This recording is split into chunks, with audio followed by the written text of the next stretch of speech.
Hello, hello, hello. I want to preface this brief chat by saying that I don't proclaim to be a relationship expert by any means. In fact, I don't even know what the qualifications are for someone else to deem you a relationship expert. I do know that I've had very successful relationships, both romantic and platonic, as well as familial relationships.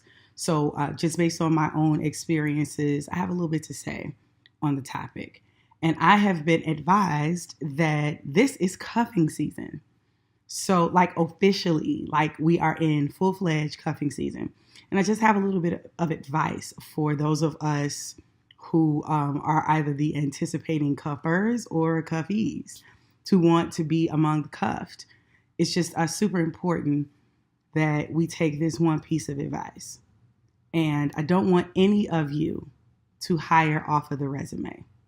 What does that mean? So, one of the main parts of my day job in my role as a hiring manager is to secure candidates for positions that we have. And so, periodically we'll get referrals. Sometimes we'll post an ad and we'll get responses with people flooding us with their resumes, their CVs, anything that they can provide to show that they are qualified for the job that I've posted. And so depending on how many positions we have available at any given time, I could get 5 or 6 resumes or literally hundreds of them, and we funnel through them and we, decide what to do, and we invite people in for the interview. And so my interview process is very thorough, and what I hear from people that I interview, it's like, wow, I've never had this sort of interview experience. I've never been interviewed like this. This is really cool. It's relaxed, it's laid back, but whatever the case may be, I have perfected an interview style so that I get the person to relax so that I can really understand who's sitting across from me and get an understanding about whether or not they are a good fit, a good match for the role that I have. And on the other end of the coin, I'm hopeful that they're asking meaningful questions, depending on how they feel engaged or intimidated by me, whichever it is, they're making decisions as well about whether or not this is going to be a good fit for them. Because no matter who's sitting on what side of the table, I always believe that those sorts of situations have to be mutually beneficial, meaning that what I'm offering you is something you want, and that what you are offering me by way of your experience and your background is something that I need so that we have a happy marriage and we can get along very well should you be offered a position. I don't see cuffing season any differently.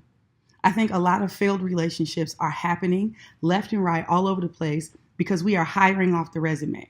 We are accepting lax dating scenes. We're not taking time to really get to know people. We're not asking very difficult questions. We're seeing red flags and bombs and smoke signals going off all over the place about how incompatible we are with these people. And we're still going on along with it because they're cute, or we like them, or what we heard somebody say about them, or they have status, or they seem important, or they dress really nice, or every time I'm in their presence, they smell good. Stop hiring off the resume. Take time and invest in getting to know a person. I see in relationships, romantic relationships anyway, I see the interview phase as the dating process. Now, that's going to be super short for some people. That's going to be extended for others. I'm not going to lie. Very, very, very long periods of dating without any significant commitment, without anybody making assessments about what I want out of this relationship or what I expect from Joe Blow or what I want Susie to be in my life and in my future. Those make me a little nervous because one or more people involved are a little bit undecided. And then you look up and you got people who've been dating 4 or 5 years in no meaningful direction, or worse, in my opinion, is to date and then become engaged and then just be engaged indefinitely. What are you waiting on? But all that being said and all that to the side, I think it's super important to really make the dating process about more than going out to eat and checking in places together and posting ussies. It's cute. Most of us who are normal and who are not healing from from this chronology of poor relationship handling and bad relationships, and we don't have broken hearts and we're not fixing daddy and mama wounds, we enjoy that. Companionship is amazing. Love is a beautiful thing. Being connected to somebody that gets you and you're hanging out with them, you're spending time. All of that is great. But if you're not digging deep into their background, if you're not understanding where they come from, and more importantly, what are your expectations out of this relationship? Because 3 or 4 dates in, I am going to know if this is going anywhere at all. If we are aligned, if we have a shot at being anything other than just friends, when we talk about being booed up, what does that mean? Does my concept of relationship align with your concept of relationship? But as long as we are linking up with people and making serious lifetime commitments, long-term commitments based on how they present themselves and how we see themselves here and there or what we heard about them, you are hiring off of the resume, honey, and you have no idea what you're going to get yourself into. So take some time, unpack that thing, get to know him or her seriously. Don't take 10 years to do it, but really invest in understanding who the person is that you're linking up with. And that's a whole separate conversation when we start talking about non-romantic relationships. But I think it's equally as important. When you are engaging in a new relationship, what are you looking for at this stage in your life? Because again, y'all know my themes by now. I hate wasting time. I don't want to ever look up 3, 4, 5 months down the line and don't even understand why I'm in communication with you. What am I getting from this? What were my expectations met? Did I have expectations? No. Let's stop hiring off of the resumes. I don't care how lonely you feel.